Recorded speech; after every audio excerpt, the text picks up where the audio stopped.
गांव के छोटे से घर में अचानक आवाज गूंजी, मुबारक हो, बेटी हुई है। ये सुनते ही बाप का चेहरा सख्त हो गया। उसने बच्ची को देखा भी नहीं, बस इतना कहा, फिर से बेटी। उस घर में उस दिन खुशी नहीं, सिर्फ खामोशी पैदा हुई। करीम एक सख्त मिजाज आदमी था।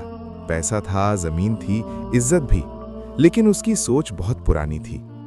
उसका मानना था कि बेटा घर का नाम आगे बढ़ाता है और बेटी सिर्फ बोझ होती है। जब तीसरी बार भी बेटी हुई तो उसका नाम रखा गया आयशा। मां ने बेटी को प्यार से गले लगाया, लेकिन बाप ने उसे दिल से दूर कर दिया।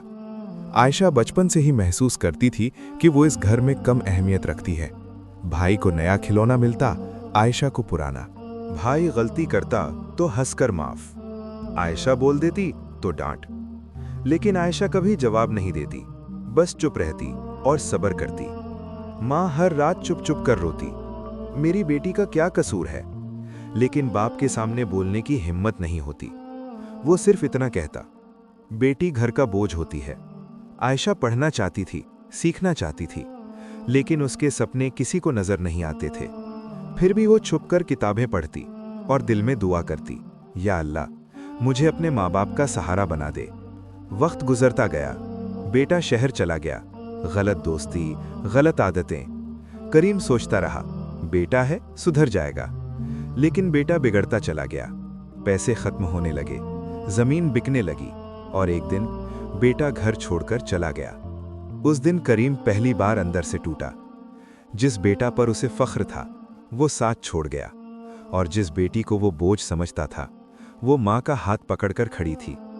आयशा ने सिलाई का काम सीखा, मेहनत की और स्कूल में पढ़ाने लगी।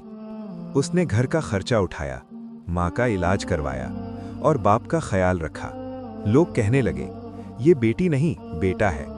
लेकिन आयशा सिर्फ इतना कहती, मैं बेटी हूँ। एक रात अचानक करीम को दिल का दौरा पड़ा। हॉस्पिटल में सिर्फ आयशा थी। डॉक्टर ने कहा, खून चाहिए, तुरंत। आयशा ने बिना सोचे अपना हाथ आगे बढ़ा दिया। मेरा खून ले लीजिए, ये मेरे बाप हैं। करीम की आंख खुली। सामने आयशा बैठी थी, आंखों में आंसू, चेहरे पर थकान। करीम रो पड़ा, मुझे माफ कर दे बेटी, मैं गलत था। आयशा ने नरमी से कहा, अब्बू, बेटी होने का दर्द सिर्फ बेटी ही समझ सकती है। आज करीम हर किसी से कहता है, बेटी बोझ नहीं होती, बेटी घर की रहमत होती है। ये कहानी सिर्फ एक घर की नहीं, ये हर उस सोच की कहानी है जो बेटी को कम समझती है।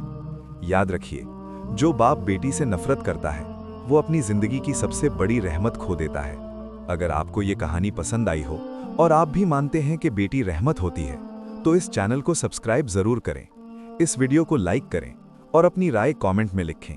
और हाँ, अगले वीडियो में हम ला रहे हैं एक ऐसी कहानी जो आपको सोचने पर मजबूर कर देगी।